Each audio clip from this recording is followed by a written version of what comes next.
Bonjour Valérie, présente-moi cet énorme bateau de guerre.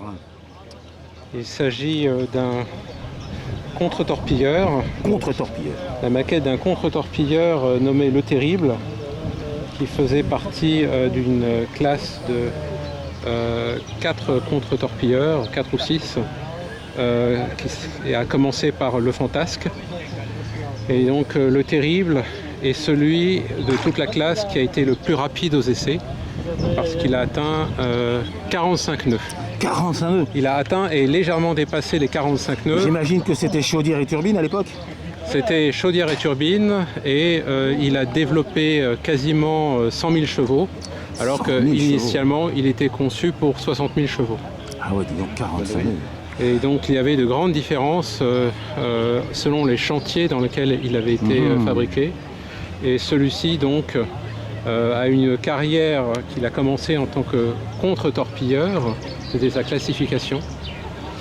Et il a été, à partir de 1942, il est rentré dans la France libre et il a été révisé, refondu aux États-Unis, où il a reçu une artillerie anti-aérienne supplémentaire. Et à la suite de cette refonte, il a été reclassé en tant que croiseur léger. D'accord. Et c'est en tant que croiseur léger qu'il a mené un certain nombre d'opérations dans la Méditerranée contre la marine italienne et ce qu'il restait de la marine allemande. Alors, comme tu es un fanat du 50e, j'imagine qu'il est au 50e. Il est au 50e. Et il mesure combien là? Donc le vrai mesurait 132 mètres, donc celui au 50e mesure environ 2,64 m. Pour 30 kg. 30 kg estimés, donc il est équipé de 4 batteries de 6 volts 10 ampères installées tout en parallèle, chacune 2 par moteur, ce qui devrait assurer plusieurs heures d'autonomie. D'accord. Est-ce que tu pourrais le faire aller un peu plus vite, s'il te plaît, pilote? Ouais, Alors le pilote, c'est pas Valérie. Non, je veux tourner, il tourne très mal.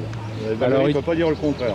Il tourne très mal et donc on est obligé, là où il n'est pas sur un bon angle, donc il va falloir reculer et s'y prendre à plusieurs fois. Parce qu'il a un seul gouvernail pour 2 hélices. Tu veux dire que le gouvernail est central? Voilà, il est central totalement, et donc il ne peut pas, correctement manœuvrer à moins d'inverser chacune des hélices. Ah ouais.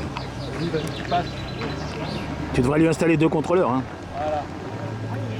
Parce que j'aimerais que tu lui montres un peu quand même 45 nœuds. J'aimerais bien voir ce que c'est que 85 nœuds à l'échelle quand même. Hein. Le gars, il va taper. C'est bon, ça passe? Il ne veut pas accélérer. Non, t'as raison. Voilà, là tu peux partir et tu peux... Alors là, l'hélice cavite. Ça cavite un peu là, ouais.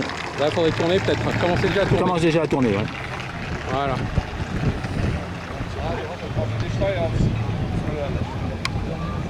Comment ça se fait qu'il cavite tant que ça? Pourtant les hélices sont dans l'eau. Mais... Une des 2 hélices cavite beaucoup. Je ne pourrais pas vraiment l'expliquer parce qu'elles ont été réalisées à la main. Ah, parce que ce contre-torpilleur est une réalisation intégrale, entièrement sur plan, oh là là. y compris les hélices. Donc celles-ci ne sont pas extrêmement droites et elles ne sont pas extrêmement optimisées. D'accord. Peut-être qu'avec de nouvelles hélices, ça changerait. Non, mais là, 2 contrôleurs. Virage à fond. voilà, il arrive à bien tourner, là il l'a bien en main, Didier. Voilà, il est un petit peu léger de l'avant.